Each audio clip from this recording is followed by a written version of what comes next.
विजया राजे सिंधिया के सम्मान में सिक्का जारी किया गया। हाथरस मामले में कोर्ट ने लगाई प्रशासन को फटकार।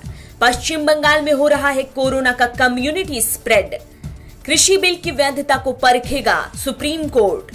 पाकिस्तान और चीन एक साथ कर रहे हैं सीमा विवाद। पीएम मोदी ने विजया राजे सिंधिया की जन्म शताब्दी पर उनके सम्मान में 100 रुपए का स्मृति सिक्का जारी किया है। पीएम मोदी ने कहा कि राष्ट्र के भविष्य के लिए विजया राजे ने अपना वर्तमान समर्पित कर दिया। उनका व्यक्तित्व ऐसा था कि उन्हें कई बार जनसंघ का अध्यक्ष बनने का ऑफर दिया गया था, लेकिन उन्होंने विनम्रता से इसे ठुकराकर आजीवन कार्यकर्ता बनकर जनता की सेवा करना स्वीकार किया था। हाथरस कांड में पीड़िता का अंतिम संस्कार करने के मामले में आज पहली सुनवाई हुई है, लेकिन इस सुनवाई के बाद कोर्ट ने प्रशासन को करारी फटकार लगाई है। पीड़िता के परिवार ने कहा कि उन्हें नहीं पता था जिसका अंतिम संस्कार किया गया वो उनकी बेटी थी भी या नहीं, क्योंकि अंतिम संस्कार उनसे बिना पूछे कर दिया गया था। कोर्ट ने इस मामले की सुनवाई की अगली तारीख 2 नवंबर को दी है। पश्चिम बंगाल के मुख्यमंत्री ममता बनर्जी ने बंगाल में कोरोना संक्रमण को लेकर बड़ा बयान जारी किया है। ममता बनर्जी ने कहा कि राज्य में कोरोना संक्रमण अब सामुदायिक स्तर पर और हवा के जरिए फैल रहे हैं, जिसके कई सबूत मिले हैं। बता दें कि फिलहाल बंगाल में दुर्गा पूजा की तैयारियां चल रही हैं। ऐसे में सीएम ने बिना मास्क पूजा के पंडाल में प्रवेश न करने की आग्रह किया है।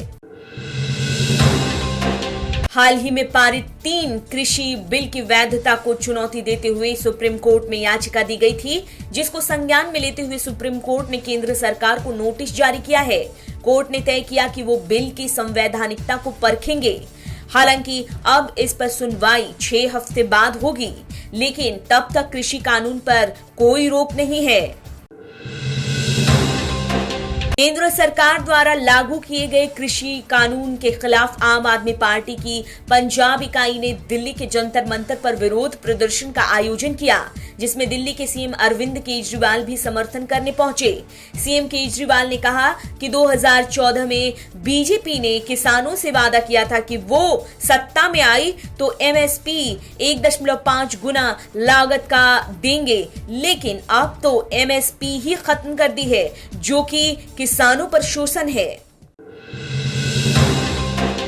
जम्मू कश्मीर पुलिस और सेना ने साल 2020 में आतंकवाद के खिलाफ एक के बाद एक 75 ऑपरेशन को अंजाम दिया है। इन 75 सफल ऑपरेशन में 180 आतंकियों को मार गिराया गया है। हैरानी की बात तो ये है कि एक्टिव ऑपरेशन में केवल एक आम आदमी की मौत हुई है, जो ये साबित करती है कि अब कश्मीर घाटी की जनता भी सेना का समर्थन कर रही है। हालांकि इस दौरान 55 जवान शहीद भी हुए और 26 आतंकियों ने खुद आत्मसमर्पण कर दिया।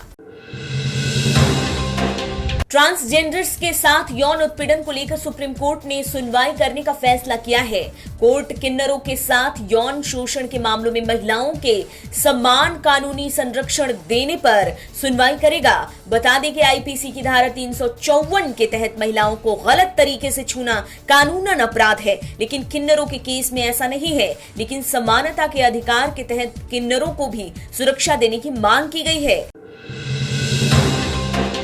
दिल्ली एनसीआर में हर साल सर्दियों के शुरू होते ही शुरू होने वाली प्रदूषण की समस्या को देखते हुए दिशा निर्देश जारी किए गए हैं। इसके तहत डीजल जेनरेटर पर बैन लगा दिया गया है। इसके अलावा सड़कों की सफाई के लिए मशीनों का इस्तेमाल किया जाएगा। ये दिशा निर्देश 15 अक्टूबर से लागू हो जाएंगे।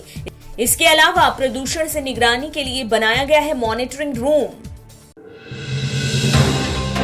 रक्षा मंत्री राजनाथ सिंह ने चीन और पाकिस्तान के साथ सीमा विवाद को लेकर बड़ा बयान जारी करते हुए कहा कि दोनों एक साथ मिलकर किसी योजना के तहत सीमा विवाद खड़ा कर रहे हैं। बता दें कि रक्षा मंत्री ने दोनों देशों के साथ लगे करीब 7000 किलोमीटर लंबी सीमा पर सुरक्षा बनाए रखने के लिए करीब 44 पुल को सेना के नाम कर दिया है। इन पुलों के जरिए सीमा पर हथियारों का आवाजाही आसानी से हो जाएगी। तमिल की मशहूर एक्ट्रेस खुशबू सुंदर ने आखिरकार बीजेपी का दामन थाम लिया। बीते कुछ समय से खुशबू के बीजेपी में शामिल होने की अटकलें लगाई जा रही थीं। इन अटकलों के कारण खुशबू को राष्ट्रीय प्रवक्ता पद से हटा दिया गया था। खुशबू ने कांग्रेस अध्यक्ष को चिट्ठी लिखकर कहा कि कुछ लोग पार्टी के भीतर ऊंचे लेवल पर बैठे हैं, लेकिन उनका जमीनी हकीकत या सार्वजनिक मान्यता से कोई लेना देना नहीं है।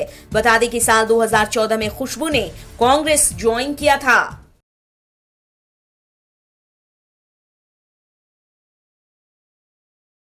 आप देख रहे हैं नेट्रिक न्यूज, साहस सच कहने का।